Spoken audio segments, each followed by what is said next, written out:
আপনাদের মধ্যে অনেকেই একটি কোশ্চেন করে থাকেন যে কি করলে আমাদের ফোনটি কেউ কখনো হ্যাক করতে পারবে না। তো আজকে ভিডিও আপনার শেষ অবধি দেখুন। এই ভিডিওতে আমি আপনার সাথে কিছু টিপস শেয়ার করব। এই টিপসগুলো যদি আপনারা মেনে চলেন তাহলে আপনাদের ফোন কিন্তু কেউ কখনো হ্যাক করতে পারবে না। তো আপনার ভিডিও শেষ অবধি দেখুন। শুরু করার আগে আপনাদের কাছে ছোট্ট রিকোয়েস্ট, আপনি যদি এই চ্যানেল নতুন হয়ে থাকেন তো চ্যানেলকে সাবস্ক্রাইব করে পাশে বেল আইকনটি কল করে রাখবেন এরকম নতুন নতুন ইন্টারেস্টিং ভিডিও নোটিফিকেশন পেতে। আর ভিডিও দেখার পর যদি আপনার ভিডিও হেল্পফুল হয়ে থাকে তাহলে অবশ্যই লাইক করে দেবেন। আর আপনারা যদি ফেসবুক পেজ থেকে ভিডিও দেখে থাকেন তো পেজটিকে লাইক এবং ফলো করে পেজের সাথে থাকবেন। তো এবার কথা হচ্ছে কি করলে আমাদের ফোনটি কেউ কখনো হ্যাক করতে পারবে না। তো প্রথমত আপনাদের ফোনে পাসওয়ার্ড লক সেট করতে হবে। আমরা আমাদের ফোনে কি করে থাকি, প্যাটার্ন লক সেট করে থাকি। প্যাটার্ন লক কিন্তু আপনারা সেট করবেন না, আপনারা আপনাদের ফোনে পাসওয়ার্ড লক সেট করবেন। আর পাসওয়ার্ডটি এরকম সেট করবেন যেই পাসওয়ার্ডটি কেউ জানবে না। আমরা অনেক সময় পাসওয়ার্ড দিয়ে থাকি, সেই পাসওয়ার্ডটি আমরা আমাদের বন্ধু বান্ধবকে বলে দিয়ে থাকি। তো আপনারা কিন্তু এরকম পাসওয়ার্ড রাখবেন যে পাসওয়ার্ডটি কেউ জানবে না, এরকম পাসওয়ার্ড আপনারা আপনাদের ফোনে সেট করবেন। দ্বিতীয়ত আপনারা আপনাদের ফোনটিকে কারো হাতে দেবেন না। যদি দিয়ে থাকেন তো আপনারা আপনাদের ফোনে একটি সেটিংস করে দেবেন। সেটিংসটি আমি আপনাদের দেখিয়ে দিয়েছি। তো আপনারা কী করবেন, আপনাদের ফোন থেকে সেটিংসটি ওপেন করবেন।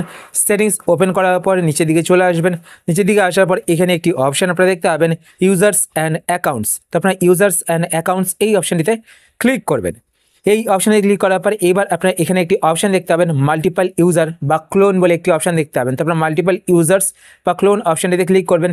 এই অপশানটিকে কিন্তু আপনারা সেটিংসে গিয়ে সার্চ করতে পারেন। সেটিংস ওপেন করার পর ওপরে সার্চ বার দেখতে পাবেন, সার্চ বারে ক্লিক করে কিন্তু আপনারা এটা লিখে সার্চও করতে পারেন। ঠিক আছে, তো এখানে আপনারা একটি অপশান দেখতে পাবেন গেস্ট। তো আপনারা গেস্ট অপশানে ক্লিক করবেন। গেস্ট অপশানে ক্লিক করার পর ওকে বাটনে ক্লিক করবেন। তো আপনাদের ফোনটি কিন্তু গেস্ট মোডে চলে যাবে। এবার আপনাদের ফোনে যে সমস্ত ইনফরমেশনগুলো থাকবে, ছবি, ভিডিও বা যে সমস্ত অ্যাপ্লিকেশানে আপনারা লগ ইন করে রাখবেন, যেমন ফেসবুক, জিমেল, এই সমস্ত অ্যাপ্লিকেশানগুলো কিন্তু যার হাতে আপনারা ফোন দেবেন সে কিন্তু অ্যাক্সেস করতে পারবে না। মানে আপনাদের এই সমস্ত অ্যাকাউন্টগুলো যে লগ ইন করা রয়েছে, লগ ইন অ্যাকাউন্টগুলোকে কিন্তু অ্যাক্সেস করতে পারবে না। এছাড়া আপনাদের ছবি, ভিডিও এই সমস্ত কিছু কিন্তু সে দেখতে পাবে না। আপনাদের ফোনটি কিন্তু একটু নতুন মানে গেস্ট অ্যাকাউন্ট তৈরি হয়ে যাবে। তো আপনারা যখন আবার ফোনটিকে নিয়ে নেবেন তখন এই গেস্ট অ্যাকাউন্টটিকে এখান থেকে ডিলিট করে নেবেন।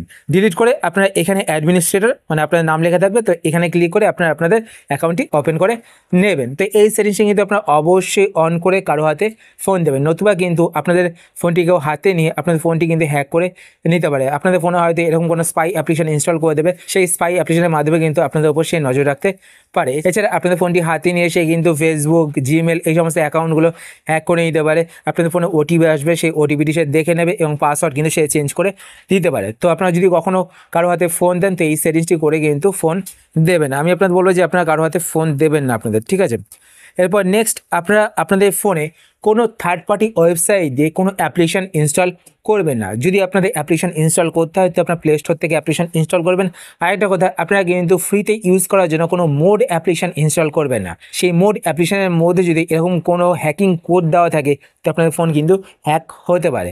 তো আপনারা কিন্তু কোনো মোড অ্যাপ্লিকেশান আপনাদের ফোনে ইনস্টল করবে না। এরপর নেক্সট হচ্ছে, আপনাদের কাছে যদি কেউ কখনো লিঙ্ক শেয়ার করে হোয়াটসঅ্যাপ, ফেসবুক বা জিমেলের মাধ্যমে, আপনারা কিন্তু সেই লিঙ্কে ক্লিক করবেন না।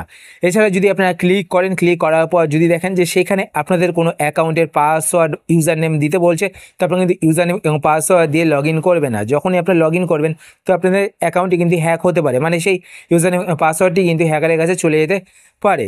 তো আপনারা সবসময় যদি কোনো অ্যাকাউন্টে লগ ইন করেন তো সেই ওয়েবসাইটে মানে সেই অ্যাকাউন্টটি যেই ওয়েবসাইটে তৈরি করেছেন সেই ওয়েবসাইটে গিয়ে কিন্তু আপনারা লগ ইন করবেন। কোনো লিঙ্কে ক্লিক করে কিন্তু আপনারা লগ ইন করবেন না, এতে কিন্তু আপনাদের সেই অ্যাকাউন্টটি হ্যাক হতে পারে এবং কোনো লিঙ্কে ক্লিক করলে কিন্তু আপনারা বুঝতে পারবেন না। তো আপনাদের ফোনে দেখবেন যে এরকম অনেক পপ মেসেজ আসবে, সেই পপ মেসেজের মাধ্যমে আপনাদের বলা হবে যে আপনাদের ফোনে কোনো ভাইরাস অ্যাপ্লিকেশন রয়েছে। আপনারা যখনই সেই স্ক্যান বাটনে ক্লিক করবেন, মানে আপনাদেরকে স্ক্যান করতে হবে, আপনারা যখন স্ক্যান বাটনে ক্লিক করবেন তো আপনাদের ফোনে এরকম থার্ড পার্টি অ্যাপ্লিকেশন ইনস্টল হয়ে যাবে। সেই অ্যাপ্লিকেশন যদি স্পাই অ্যাপ্লিকেশন, হ্যাকিং অ্যাপ্লিকেশন হয়ে থাকে তো আপনাদের ফোনটি কিন্তু হ্যাক হয়ে যাবে। তো আপনারা কিন্তু কখনো কোনো লিঙ্কে ক্লিক করবে না। যদি ক্লিক করে থাকেন তো আপনারা কিন্তু এই জিনিসগুলোর ওপর নজর রাখবেন, ঠিক আছে।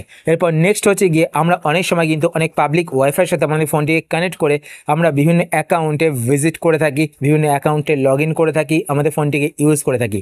এবার সেই পাবলিক ওয়াইফাই যদি কোনো হ্যাকার ফাঁদ পেতে বসে থাকে তো আপনাদের ফোনটি কিন্তু হ্যাক হতে পারে। তো আপনারা কিন্তু কখনো কোনো পাবলিক ওয়াইফাইয়ের সাথে আপনাদের ফোনটিকে কানেক্ট করবেন না। তো এই জিনিসগুলো যদি আপনারা মেনে চলেন তো আপনাদের ফোনটি কিন্তু কেউ কখনো হ্যাক করতে পারবে না। তো আশা করছি আজকে ভিডিও আপনাদের হেল্পফুল হয়েছে। যদি হেল্পফুল হয়ে থাকে তাহলে অবশ্যই লাইক করে দেবেন। আর আপনারা যদি এই চ্যানেল নতুন হয়ে থাকেন তো চ্যানেলকে সাবস্ক্রাইব করে পাশে বেল আইকনটি কল করে রাখবেন এরকম নতুন নতুন ইন্টারেস্টিং ভিডিও নোটিফিকেশন পেতে। আর আপনি যদি কোনো কোশ্চেন থেকে থাকে সেটা আপনার কমেন্ট করে জানাতে পারেন, আমি তাই রিপ্লাই করবো, সেটা নিয়ে ভিডিও বানানোর চেষ্টা করবো। আর যদি আপনার ফেসবুক পেজ থেকে ভিডিও দেখে থাকেন তো পেজটিকে লাইক এবং ফলো করে পেজের সাথে থাকবেন। তো আজকের মতো এই পর্যন্তই, আবার দেখা হবে আপনার নতুন একটি ভিডিওতে। তো টাটা, সবাই ভালো থাকবেন।